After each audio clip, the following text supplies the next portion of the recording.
Hello दोस्तों, मैं लवलेश श्रीवास फिर से आपका एक बार स्वागत करता हूं। आज के सेशन में हम जितने भी व्यापक में पूछे जाने वाले जो रीजनिंग के सवाल हैं उन पर आज हम चर्चा करने वाले हैं कि किस प्रकार के पैटर्न जो सीजी व्यापक में अपनाया जाता है, उसी पैटर्न को हम ध्यान में रखते हुए ये जो सीरीज़ बनाया है ना, ये आपके लिए जितने भी एग्ज़ाम होंगे उन सभी एग्ज़ामों के लिए बहुत ही इंपॉर्टेंट होने वाला है। तो दोस्तों देखते हैं, पहला सवाल आपके पास है कि भाई दिए गए विकल्पों में से लुप्त अंक को आपको क्या करना है, ज्ञात करना है। अब यहाँ पर एक सीरीज़ है, यहाँ पर मैं यदि आपको दिखाई नहीं दे रहा होगा तो इसको मैं अच्छे से लिख दे रहा हूँ, है ना। ये आपके पास है 2 और ये आपके पास है 1 और ये आपके पास है भाई 3 और रिजल्ट के रूप में दे दिया गया है 36। इसको हटा देते हैं अभी।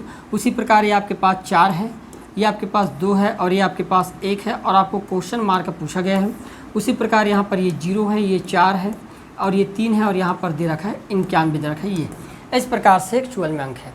क्लियर है। अब ध्यान से देखना, यदि मैं ये कहूँ कि पहले वाले कॉलम की बात करूँ तो यहाँ पर आप देखकर समझ गए हो कि नीचे की ओर ही आंसर आएगा। आंसर आने का सही क्रम क्या होगा, नीचे की ओर होगा। भाई ऊपर में छोटे छोटे अंक और नीचे में बड़ा अंक है, मतलब क्या होगा कि भाई आंसर जो है वो नीचे की ओर आ रहा है।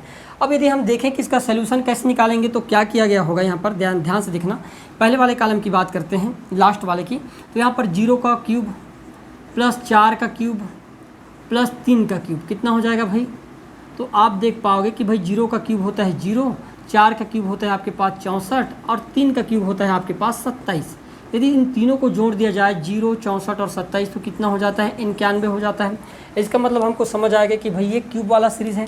उसी प्रकार पहले वाले कॉलम की बात करें तो 2 का क्यूब प्लस 1 का क्यूब प्लस 3 का क्यूब। अब आपको पता होगा कि भाई 2 का क्यूब 8 होता है, 1 का क्यूब 1 होता है और 3 का क्यूब 27 होता है। जोड़ने पर कितना हो जाएगा दोस्तों, 36। ये भी आपके पास दिया हुआ है 36 यहाँ पर। तो हम ये वाले कॉलम की बात कर लेते हैं। तो भाई 4 का क्यूब कितना हो जाएगा आपके पास 64, ठीक है ना। 4 का क्यूब कितना हो गया 64। उसी प्रकार 2 का क्यूब, अब 2 का क्यूब कितना हो जाएगा तो आप कहोगे भाई 8 हो जाएगा। उसी प्रकार लास्ट में है 1 है तो 1 का क्यूब कितना हो जाएगा तो हम कहेंगे 1। इन सभी को जोड़ दिया जाए 64 और 8 कितना होता है 72। 72 में 1 जोड़ने पर कितना हो जाएगा 73। तो क्वेश्चन अंक के स्थान पर कौन सा अंक आ जाएगा 73। ऑप्शन नंबर बी जो होगा दोस्तों, ये हमारा क्या हो गया यहाँ पर राइट आंसर हो जाएगा। क्लियर है। देखिएगा अगला सवाल, अंबिका की तरफ इशारा करते हुए ऋतुराज ने कहा, किसकी ओर इशारा कर रहा है, अंबिका की ओर, है ना। कौन, ऋतुराज। ये बोला गया ना भाई, अंबिका की तरफ इशारा करते हुए ऋतुराज ने कहा, क्या कहा ऋतुराज ने कि इसके, किसके, अंबिका के, याद रखना है ना, किसके, अंबिका के, अंबिका के इकलौते भाई का बेटा, अंबिका के, यहाँ पर लिख देता हूँ, ये अंबिका के इकलौते भाई, अंबिका के इकलौते भाई, उसका भाई होगा ये अंबिका के इकलौते भाई का बेटा, इसका बेटा हम लिख देते हैं कि भाई बेटा, ठीक है, बेटा मेरी पत्नी का भाई है। अब मेरी पत्नी का भाई है, ये जो भी होगा ना, इसके पत्नी का क्या है, ये भाई है, किसके, ऋतुराज, है ना, ऋतुराज, ये है ऋतुराज। क्लियर है। ये बोला गया। तो अंबिका और ऋतुराज में क्या संबंध है, मतलब मैं ये कह सकता हूँ कि ऋतुराज के पत्नी, उसके पत्नी के भाई, है ना, जो है ना पत्नी का भाई अंबिका के भाई का बेटा है। समझ रहे हो मेरी बात। क्या यहाँ पर पत्नी के जो भाई है ना, ऋतुराज के पत्नी, उसके भाई मतलब ऋतुराज के क्या हुए, साला, और साला के पिता क्या होंगे, तो साला के जो पिता होंगे, अब साला के पिता मतलब क्या होता है, ससुर होता है ना भाई, होता है कि नहीं होता ससुर। और ससुर की बहन मतलब क्या होगा यहाँ पर, माँ अंबिका के भाई बोला गया है ना। हाँ, तो ये है कि ऋतुराज के ससुर के ये बहन हैं। तो यहाँ पर बोला गया है कि अब ससुर की बहन मतलब माँ की बहन नहीं, दादी, सास, ससुर की बहन, यहाँ पर स्पष्ट दिया गया है ससुर की बहन, और यही उसका क्या हो जाएगा, राइट आंसर हो जाएगा। Sister of father in law, ये क्या होगा दोस्तों, यहाँ पर राइट आंसर होगा, है ना। कई बार यहाँ पर ऐसे सवाल में होते हैं ना, लोग भटक जाते हैं। इसमें मैक्सिमम लड़की लोग माहिरात होते हैं, है ना, लड़कों को बहुत थोड़ा दिक्कत होने लगता है। क्लियर है। आगे बढ़ते हैं। अब एक निश्चित सांकेतिक भाषा में आइकन को 2 3 1 0 लिखा जाता है और नॉइज़ को 0 1 2 4 5 लिखा जाता है। तो उसी कोड भाषा में सेंस को उस सांकेतिक भाषा में किस प्रकार लिखा जाएगा बोला गया है। अब यहाँ पर देखना, आइकन यदि मैं लिखना चाहूँ ICON, और आइकन को क्या लिखा गया है, यहाँ पर 2 3 1 लिख दिया गया है, मतलब I को 2 और उसके बाद C को 3, है ना, O को 1 और N को लिख दिया गया है 0। उसी प्रकार यदि हम देखें नॉइज़, यहाँ पर नॉइज़ है NO, ISE नॉइज़, नॉइज़ को क्या लिखा गया है 0 1 2 4 लिखा गया है, तो N को 0 है ना, O को 1 और I को 2, S को लिखा गया है 4 और E को लिख दिया गया है 5। तो उसी प्रकार आपको किसको लिखना है भाई, सेंस को लिख कर बताना है कि सेंस का मतलब क्या हो जाएगा, ये आपको बताना है। क्लियर है। अब हमें यहाँ पर देखेंगे तो ध्यान से देखना, एस का मतलब क्या होता है, तो भाई एस का मतलब तो 4 होता है, तो यहाँ पर एस का मतलब क्या हो जाएगा 4 हो जाएगा, मानते हो। ई को क्या लिखा गया है, तो ई को लिखा गया है 5, तो यहाँ पर ई की जगह क्या आ जाएगा 5। एन को क्या लिखा गया है, तो एन का मतलब तो यहाँ पर 0 होता है, तो हम एन की जगह क्या लिख देंगे भाई 0। उसी प्रकार एस को फिर से हम क्या लिख देंगे 4 लिख देंगे, और ई को फिर क्या लिख देंगे 5। तो आप देखो 45 0 45 से ही सेंस का क्या होगा मतलब होगा, क्या है पर ही 45 0 45। ऑप्शन नंबर बी जो होगा दोस्तों, ये हमारा क्या हो जाएगा, यहाँ पर राइट आंसर हो जाएगा। क्लियर है। देखिएगा अगला सवाल, निम्नलिखित आकृति में कितने त्रिभुज है, आपको क्या करना है गिन के बताना है। अब ध्यान से देखना, हम त्रिभुज गिन लेते हैं। जब इस प्रकार की आकृति मिल जाएगा तो हम सबसे पहले नंबरिंग कर लेते हैं 1, ठीक है, ये 2, ये 3, ये 4, ये 5 6 7 और ये हो गए 8। अब हमको पता है कि इसमें त्रिभुज की संख्या निकालना है, तो 8 का हम क्या कर देंगे दुगुना कर देते हैं भाई, कितना हो जाएगा 8 दूनी, तो आप कहोगे 16। तो अंदर में यहाँ से लेकर यहाँ तक टोटल त्रिभुज की संख्या कितना मिल गया मुझे, मैंने कहा 16 मिल गया मुझे। क्लियर है। अब गिनना के रह गए इस साइड वाला, तो आप देखना हम यहाँ पर क्या करते हैं, इस प्रकार की जब आपको आकृति मिल जाती है ना, इस प्रकार की जब आकृति मिल जाती है तो त्रिभुज कैसे निकालते हैं, नंबर देकर 1 2 और ये हो जाएगा हमारे पास 3, यहाँ पर 4 है और लाइन खींचना पड़ेगा इस प्रकार से, तो यहाँ हो गया 4। अब त्रिभुज कितने निकलेंगे भाई, तो आप कहोगे 4 और 3 कितना हो गया 7, 7 और 2 9, 9 और 1 कितना हो जाएगा 10। तो ये वाले में यहाँ से लेकर यहाँ तक कुल त्रिभुज की संख्या कितना मिल गया हमको, 10 मिल गया। कितना मिल गया 10 मिल गया। इसके अतिरिक्त और कहीं पर त्रिभुज बनेगा जी, बिल्कुल नहीं बनेगा। तो टोटल त्रिभुज की संख्या जो होगी कितनी हो जाएगी, जोड़ देंगे 16 और 10 कितना हो जाएगा 26, और यही दोस्तों हमारा क्या हो जाएगा राइट आंसर हो जाएगा। ऑप्शन नंबर डी जो होगा यहाँ पर हमारा करेक्ट आंसर होगा। क्लियर है। देखिएगा नेक्स्ट सवाल, इफ़ यहाँ पर दिया गया है यदि 7 - 2 + 4 बराबर 36 होता है, 10 - 5 + 2 बराबर होता है 30, तो 20 - 5 + 6 बराबर क्या होगा। अब इसको ध्यान से देखने पर एक चीज़ समझ आ जाएगा। मैं ये बोलना चाहता हूँ, यदि मैं कहूँ कि 7 2 9 चौक 36 हो रहा है ना, तो यहाँ पर देखना, यहाँ पर माइनस का अर्थ होता है प्लस होता है, याद रखना, और यहाँ पर प्लस का अर्थ जो होता है ये गुणा हो रहा है, ये दो चीज़ को याद रखना। तो यहाँ पर क्या करता हूँ कि माइनस जो है ना वहाँ पर मैं प्लस कर देता हूँ, जहाँ पर प्लस है वहाँ पर गुणा, यहाँ पर माइनस की जगह प्लस और जहाँ पर प्लस है वहाँ पर गुणा। उसी प्रकार माइनस की जगह प्लस और जहाँ पर प्लस है वहाँ पर कर दिया दोस्तों गुणा। अब ध्यान से देखना, 7 और 2 को जोड़ने पर कितना हो जाएगा, आप कहोगे 7 और 2 को जोड़ने पर 9, और 9 में 4 का गुणा करने पर 9 चौके कितना होता है 36। उसी प्रकार 5 और 10 को जोड़ने पर कितना होता है 15 होता है, और 15 में 2 का गुणा करने पर कितना हो जाएगा, आप कहोगे जी 30 हो जाएगा। उसी प्रकार 20 और 5 को जोड़ने पर हो गया 25, और 25 में 6 का गुणा करने पर कितना हो जाएगा, तो हम कहेंगे 150।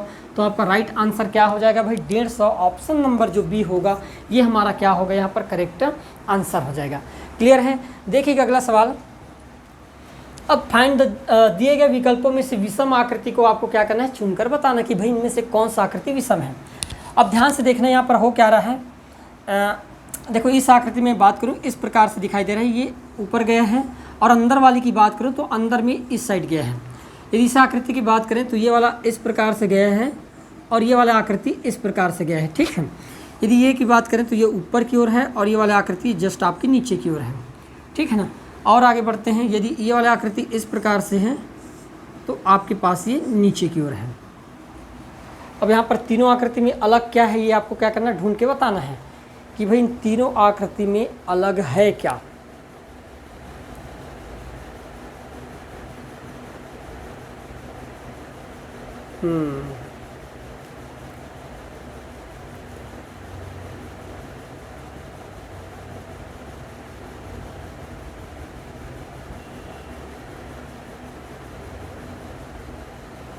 ये पहला आकृति, दूसरा आकृति, तीसरा आकृति और ये चौथा आकृति है ना। इन चारों आकृति में वो भिन्न अक्षर को आपको क्या करना है चुन करके बताना है।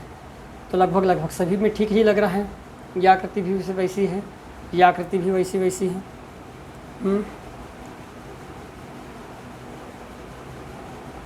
कुछ तो यहाँ पर अलग होगा। जैसे मैं ये कहूँ कि इस प्रकार गया है और फिर ये ऊपर से इस प्रकार से आ गया है, मतलब ये वाला डायरेक्शन ऐसा है, ये वाला डायरेक्शन ऐसा है इन दोनों में। इसमें डायरेक्शन ऊपर की ओर है, इसमें डायरेक्शन आपकी जस्ट अपोजिट है, नीचे की ओर है। इसमें डायरेक्शन ऊपर की ओर है, इसमें जस्ट अपोजिट है। इसमें डायरेक्शन ऊपर है, इसमें भी जस्ट अपोजिट है। ये तो सब पे सब सही है। और यहाँ पर क्या गड़बड़ हो गया है, तो यहाँ पर और गड़बड़ी की बात यदि हम करें तो एक आकृति इस प्रकार से गया है यहाँ पर, है ना।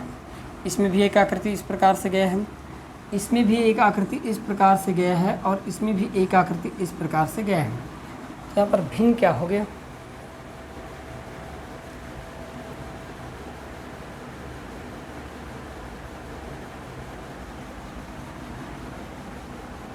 चारों ऑप्शन में रोटेट वाली तो बात ही नहीं है यहाँ पर कि हम रोटेट करा दें, है ना। रोटेट काहे कराएंगे भाई, रोटेट तो कराना ही नहीं है।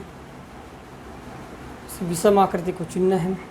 इसमें भी नीचे की ओर है, इसमें भी नीचे की ओर है, जस्ट अपोजिट डायरेक्शन में, ये भी आपके पास अपोजिट डायरेक्शन में, ये भी अपोजिट डायरेक्शन में। और क्या हो सकता है इसमें, इसमें विषम क्या है,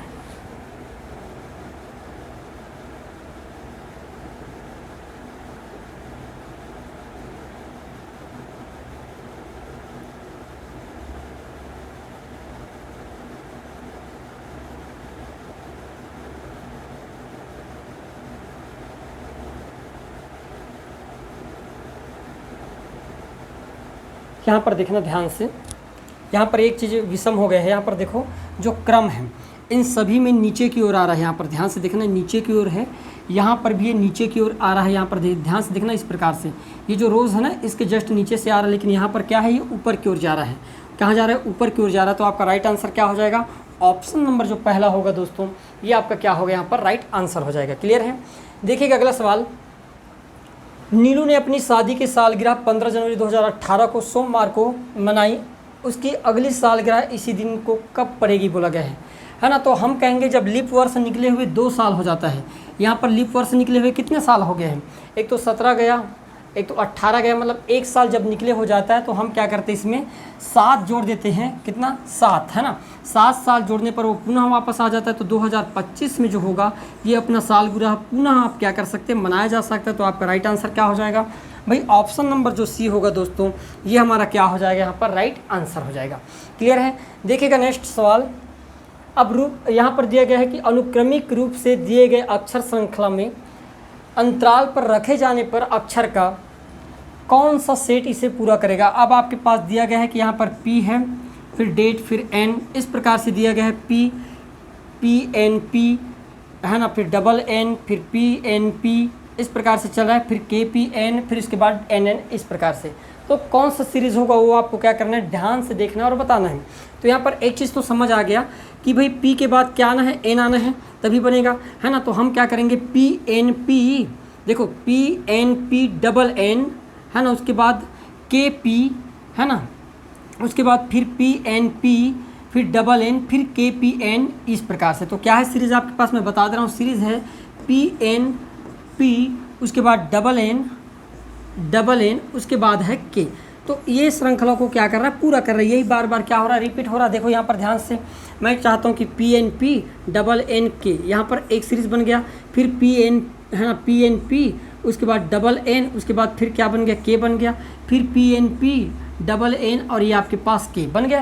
क्लियर है। तो कौन कौन से देखने को मिलेगा, सबसे पहले N, उसके बाद K। N के कहाँ पर है, तो आपके पास यहाँ पर N के है, यहाँ पर N के है, तो C और A जो होगा दोस्तों ये आपके गलत हो जाएगा।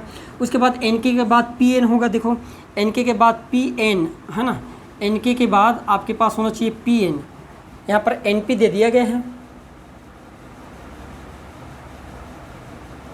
N के बाद क्या होना चाहिए, PN होना चाहिए ना, N के बाद PN यहाँ पर है, N के बाद PN। ऑप्शन नंबर डी जो होगा दोस्तों, ये हमारा क्या हो जाएगा, राइट आंसर हो जाएगा। क्लियर है। देखिएगा अगला सवाल। अब कागज़ के एक टुकड़े को नीचे प्रश्न आकृति में दिए गए अनुसार मोड़ा जाता है, तब पंच किया जाता है। दी गई उत्तर आकृतियों से इंगित करें कि ये खोले जाने पर कैसा दिखाई देगा।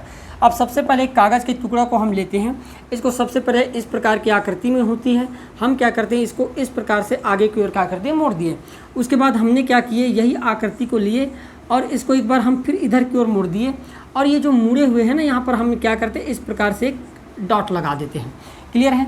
तो जब हम क्या करेंगे, इसको ध्यान से देखना, यहाँ पर जो हम डॉट लगाए हैं ना इस प्रकार से, हमारे पास जो आकृति है यहाँ पर मैं इस प्रकार से डॉट लगा दिया हूँ, इस प्रकार से, ठीक है, इस प्रकार से मैं डॉट लगाया हूँ।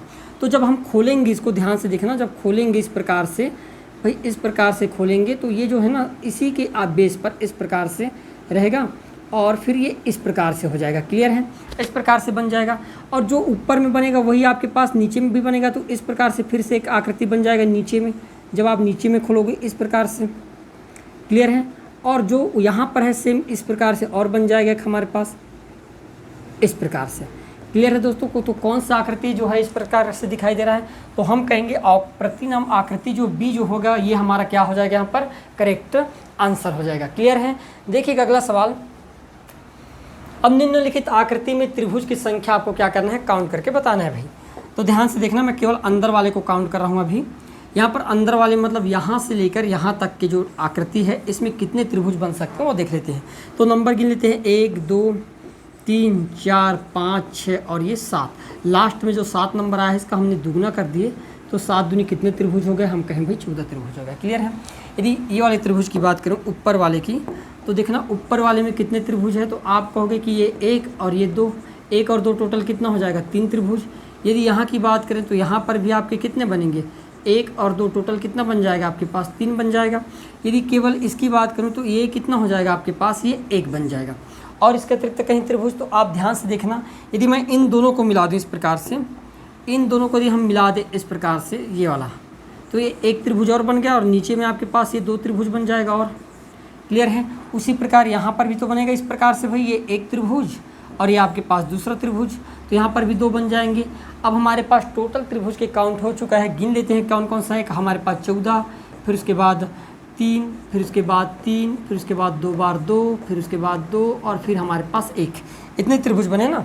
अब गिनते कितना होता है, 14, 14 और 6 20, 20 और 5 कितना हो जाएगा, 25 त्रिभुज। तो इस आकृति में कुल त्रिभुजों की संख्या कितनी हो जाएगी दोस्तों, तो हम कहेंगे ऑप्शन नंबर बी, इस आकृति में टोटल त्रिभुजों की जो संख्या होगी वो कितनी होगी, 25 होगी। देखिएगा अगला सवाल, दिए गए विकल्प में संबंधित अक्षर को चुनना है, यहाँ पर क्या आएगा। ठीक है, तो हमारे पास सबसे पहले फाइंड है, देखना ये मैंने लिख दिया फाइंड, और फाइंड उसी प्रकार संबंधित है किससे, है ना, BLGD से। तो उसी प्रकार आपको क्या करना है, पॉन्ड का मतलब बताना है, POND, ये किस प्रकार से संबंधित होगा। क्लियर है? अब यदि आपको समझ नहीं आया तो मैं कई बार बताया हूँ कि इसको अल्फ़ाबेट जो है ना उसको आप अक्षरों में लिख लिया करो। F 6वां नंबर का है, I 9 नंबर का है, N जो होता है 14 नंबर का होता है और D आपके पास 4 नंबर का होता है। उसी प्रकार B 2 नंबर का होता है, L 12 नंबर का होता है, G होता है 7 नंबर का और D होता है भाई 4 नंबर का। अब ध्यान से देखना यहाँ पर क्या किया गया है, देखो 4 में 2 कम किया गया है, 2 कम करने पर कितना आएगा, 4 में 2 कम करेंगे तो 2 आएगा भाई। उसी प्रकार 14 में फिर से 2 कम किया गया है, 14 में 2 कम करने पर कितना आएगा, 12। उसी प्रकार 9 में भी 2 कम किया गया है, 9 में 2 कम करने पर कितना आ जाएगा, 7। उसी प्रकार 6 में भी 2 कम किया गया है, बताओ 6 में 2 कम करेंगे तो कितना आ जाएगा, 4। मतलब सभी में 2 2 कम किया गया है। उसी प्रकार आगे भी हम क्या कर देंगे, कम कर देंगे। सबसे पहले D में 2 कम करेंगे तो कितना आ जाएगा, तो आप कहोगे भाई B आ जाएगा। N 14 नंबर का होता है, 2 कम करेंगे तो 12 नंबर में क्या आ जाएगा, L। P जो होता है 15 नंबर का है, 2 कम करने पर 13 का M, और P जो होता है 16 नंबर का है, 16 में 2 कम करने पर 14, मतलब क्या आ जाएगा, N। क्या होगा, BLMN, BLMN। Option number D जो होगा दोस्तों ये आपका क्या हो जाएगा, यहाँ पर राइट आंसर हो जाएगा।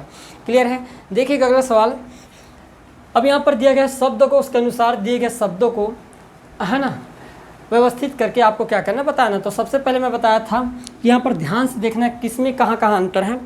तो देखो यहाँ पर सभी जगह FRA, FRA, FRA, यहाँ पर भी FRA और यहाँ पर भी FRA, यहाँ तक आप कोई भी डिसीजन नहीं ले सकते।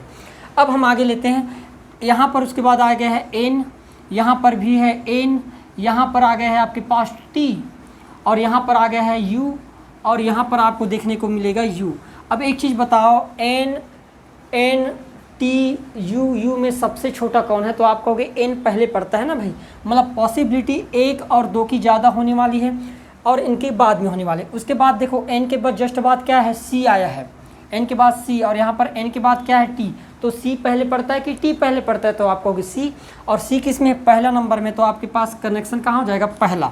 क्लियर है? एक ही ऑप्शन है आपके पास, पहला ऑप्शन, यही हमारा क्या हो जाएगा दोस्तों, राइट आंसर हो जाएगा। क्लियर है, आगे बढ़ते हैं। किसी कुट भाषा में एक्सपेंशन को क्या लिखा गया है 24, 85, 37, 69, 3। तो उसी कुट भाषा में पेंशन किस प्रकार से लिखा जाएगा।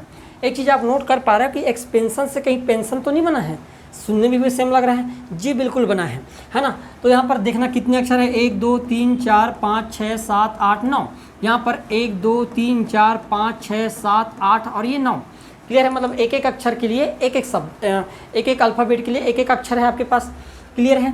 अब हमारे पास पी के लिए क्या है, ध्यान से देखना, पी तीसरा नंबर का अक्षर है। यहाँ पर तीसरा नंबर में क्या दिखाई दे रहा है 8, तो हम सबसे पहले लिख देंगे 8। ई जो होता है पहला नंबर का है ना क्या भाई, ई जो होता है पहला नंबर, तो पहला नंबर में क्या है आपके पास 2। एन जो होता है आपके पास, एन कहाँ पर है, ये पड़ता है एन लास्ट में, देखो एन लास्ट में कहाँ पर है, एन का 3, तो यहाँ पर लिख दिए भाई हमने 3। उसी प्रकार एस, एस कहाँ पड़ता है यहाँ पर, तो पीछे से चौथा नंबर, पीछे चौथा नंबर में कौन है 7, तो हम लिख दिए भाई 7। उसके बाद है आपके पास आई, आई कहाँ पड़ता है पीछे से तीसरा नंबर, तो पीछे से तीसरा नंबर में कौन है 6, चलो 6 भी लिख देते हैं। उसी प्रकार ओ, ओ कहाँ पर पड़ता है लास्ट में दूसरा नंबर, तो दूसरा में कौन सा है लास्ट से 9। और लास्ट में आपके पास एक्सपेंशन का एन फिर से 3, तो देखो कौन सा ऑप्शन मैच कर रहा है 82, 37, 69, 3, 82, 37, 69, 3। ऑप्शन नंबर जो सी जो होगा दोस्तों, ये आपका क्या हो जाएगा यहाँ पर राइट आंसर हो जाएगा। क्लियर है। देखिएगा अगला क्वेश्चन, उन चिन्हों की पहचान करें जो दी गई अभिव्यक्ति को सही बनाने के लिए डाले जाएंगे बोला गया है। अब आपको 2-3 चिन्हों को यहाँ पर चेंज करना है, और चेंज करने पर कितना आ जाना चाहिए आपके पास, तो भाई हम कहेंगे हमारे पास 4 आना चाहिए। क्लियर है। देखते हैं कौन कौन से चिन्ह को हम चेंज कर सकते हैं। गुणा भाग जो भी चेंज करना है तो करना ही पड़ेगा। तो हमको ये चीज़ समझ आ गया कि यदि मैं ये कहूँ कि इन दोनों को गुणा कर दिया जाए, 4 और 3 का गुणा कर देंगे, मान लो 4 3 कितना हो जाएगा आपके पास 12, और इन दोनों को जोड़ देंगे तो बताओ 13 और 3 कितना हो जाएगा 16। अब बताओ 16 में यदि मैं 12 घटा दूं तो कितना मिल जाएगा मुझे, तो आपका वही 4 मिलेगा कि नहीं मिलेगा। मतलब हमने क्या क्या किए, तो सबसे पहले प्लस, ये वाला प्लस किए, उसके बाद हमने माइनस, फिर माइनस किए, और लास्ट में हमने क्या किया है गुणा, तो हम लिख देंगे यहाँ पर गुणा। तो कौन सा आपका समीकरण सही हो जाएगा, प्लस माइनस और फिर गुणा। सही बनाने के लिए क्या होगा, प्लस माइनस और फिर गुणा, ये आपके पास प्लस माइनस और फिर गुणा। तो यहाँ पर क्या करना, ये माइनस होगा, ये है ना, माइनस का चिन्ह रखना। ऑप्शन नंबर डी जो होगा दोस्तों, ये हमारा क्या हो जाएगा राइट आंसर हो जाएगा। क्लियर है। देखिएगा अगला सवाल, अब दिया गया है नीचे दिए गए एक पासे की 4 स्थितियां दर्शाई गई है। संख्या 3 वाले फलक के विपरीत फलक पर कौन सा अंक होगा, ये पूछा गया है कि भाई 3 के विपरीत फलक पर क्या होगा। अब 3 के विपरीत फलक पर क्या होगा, तो हम क्या करते हैं यहाँ पर कोई एक कॉमन चीज़ लेते हैं। तो यहाँ पर मैं इन दोनों पासा की बात कर रहा हूँ। यहाँ पर आपके पास 3 है, यहाँ पर आपके पास 6 है, और यहाँ पर 2 है, यहाँ पर आपके पास 2 है, यहाँ पर 4 है, और यहाँ पर दिया गया है आपके पास 5 है ना। तो कॉमन यहाँ पर केवल एक ही है, 2 यहाँ पर दोनों जगह कॉमन है। अभी 2 कॉमन है तो ध्यान से समझना, मैंने लिख दिया 2, 2 के जस्ट बाद आपको क्या चलना है, क्लॉकवाइज चलना है। 2 के बाद क्या पड़ता है 6, और 6 के बाद क्या पड़ता है 3। उसी प्रकार यदि हम यहाँ बात करें, 2 के बाद क्या पड़ जाएगा, तो 2 के बाद पड़ेगा 5, और 5 के बाद क्या पड़ेगा 4। तो 3 के विपरीत क्या होना चाहिए दोस्तों, तो 3 के विपरीत होना चाहिए 4। ऑप्शन नंबर जो पहला होगा ये हमारा क्या होगा यहाँ पर करेक्ट आंसर हो जाएगा। क्लियर है। देखिएगा अगला सवाल, यहाँ पर दिया गया है यदि ए से आज से जोड़ है, ए का मतलब क्या होता है जोड़ना, बी का मतलब घटाना, सी का मतलब भाग देना, और डी का मतलब यदि गुणा करना है तो इतने का मतलब क्या होगा। अब हमको पता है कि भाई 40, ए का मतलब क्या लिखा है, ए का मतलब होता है जोड़, मतलब यहाँ पर ए 48 लिख देंगे। सी का मतलब क्या होता है, सी का मतलब भाग होता है, चलो भाग लगा दिए 16 हो गया। डी का मतलब क्या होता है गुणा, तो यहाँ पर गुणा कर देंगे भाई 13। बी का मतलब क्या होता है, तो बी का मतलब होता है घटाना, यहाँ पर लिख देंगे हम 25। सही है। अब सबसे पहले हमको पता है कि सबसे पहले हम क्या करते हैं, तो भाई सबसे पहले भाग देते हैं। तो 16 कम 16, और ये 16 तिया कितना हो जाएगा 48। तो हम कहेंगे 40 प्लस 13 का गुणा 3 के साथ करेंगे तो कितना हो जाएगा 39, माइनस का लिख देंगे यहाँ पर 25। क्लियर है दोस्तों। अब 40 और 39 को जोड़ने पर कितना हो जाएगा आपके पास, तो 40 और 39 को जोड़ने पर 79, और 79 में हम 25 क्या कर देंगे कम कर देंगे। तो बताओ 9 में 5 जाएगा तो बच जाएगा आपके पास 4, और 7 में 2 जाएगा तो बच जाएगा आपके पास 5। तो आपका राइट आंसर कितना होना चाहिए 54 होना चाहिए। ऑप्शन नंबर जो सी होगा दोस्तों, ये क्या हो जाएगा हमारा यहाँ पर राइट आंसर हो जाएगा।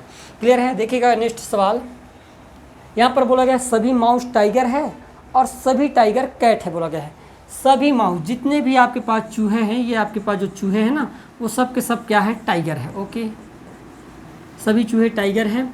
फिर बोला गया है सभी टाइगर कैट है, और सभी टाइगर क्या है, वो कैट भी है। क्लियर, ये आपके पास दे दिया गया है। अब सभी कैट, अब आपके पास कंक्लूजन निष्कर्ष निकालते हैं, क्या सभी कैट टाइगर है? भाई सभी कैट टाइगर नहीं है, कुछ हो सकता है। तो आपके पास पहला वाला क्या हो गया, गलत हो गया। कुछ माउस कैट हैं, कुछ माउस जो होंगे, कुछ चूहा जो होंगे वो कैट होंगे। आपके पास दूसरा वाला क्या है, सही है। केवल निष्कर्ष एक अनुसरण करता है, केवल निष्कर्ष दो अनुसरण करता है। तो हम कहेंगे भाई केवल निष्कर्ष जो है दो सही है, यही आपका क्या हो जाएगा, राइट आंसर हो जाएगा। क्लियर है दोस्तों? देखिएगा नेक्स्ट सवाल, दिए गए विकल्पों में से विषम संख्या को आपको क्या करना है, चुन के बताना है। 108 फिर 36 दिया गया है, 56 और फिर 19 दिया गया है, 42 फिर 14 दिया गया है, फिर 69 फिर 23 दिया गया है। तो एक चीज़ हमेशा याद रखना, ध्यान से देखना मैं क्या बोलना चाह रहा हूँ। यदि मैं कहूँ कि 108 को मैं 3 से भाग देता हूँ तो कितना मिलेगा, 3 तिया 9 और 3 छक्के 18, कितना मिल गया, क्या 36 मिला। उसी प्रकार यदि हम बात करें 56 को 3 से भाग देंगे तो कटेगा नहीं, पूरा पूरा भाग नहीं जाएगा। यदि मैं कहूँ 42 को 3 से भाग दे देता हूँ, 42 को 3 से भाग देंगे तो कितने बार में जाएगा, 14 बार में। उसी प्रकार यदि मैं 69 को 3 से भाग देता हूँ तो कितने बार में चला जाता है, 23 बार में। तो यहाँ पर हम ये चीज़ देखें कि ये वाले पद को 3 से भाग देने पर कितना मिलता है, 23। ये वाले पद को 3 से भाग देने पर 23 मिलता है, ये वाले पद को 3 से भाग देने पर 36 मिलता है। तो यहाँ पर आपका विषम क्या है, आपके पास बी जो है ये आपके पास यहाँ पर हो जाएगा विषम, है ना, समूह। क्लियर है? देखिएगा नेक्स्ट क्वेश्चन, किसी स्थान से चलना शुरू, एक आदमी 3 किलोमीटर पूर्व की ओर और जाता है और बाएं मुड़कर 4 किलोमीटर जाता है। फिर वह, यहाँ पर यह हो सकता है कि भाई किसी स्थान से चलना शुरू करके एक आदमी 3 किलोमीटर पूर्व की ओर जाता है। चलो ठीक है, हम कहेंगे 3 किलोमीटर कहाँ ले जा दिए इसको, पूर्व की ओर। ये आपके पास होता है ना भाई, ये आपके पास होता है, ये आपके पास पूर्व दिशा होता है, ये आपके पास उत्तर, ये पश्चिम, और ये हो जाता है हमारे पास क्या, दक्षिण। क्लियर है दोस्तों? अब हम बोले कि भाई हमने क्या बोले कि शुरू करके एक आदमी 3 किलोमीटर पूर्व की ओर चले गए। चलो यहाँ पर आ गए 3 किलोमीटर, ये है आपके पास पूर्व बिंदु। क्लियर है? फिर क्या बोला गया है, और बाएं मुड़कर 4 किलोमीटर चलता है। तो बाएं मुड़ेगा तो उधर जाएगा ना भाई, तो 4 किलोमीटर चलेगा तो यहाँ पर आ गया, चलो 4 किलोमीटर चलकर यहाँ पर आ गया बाएं।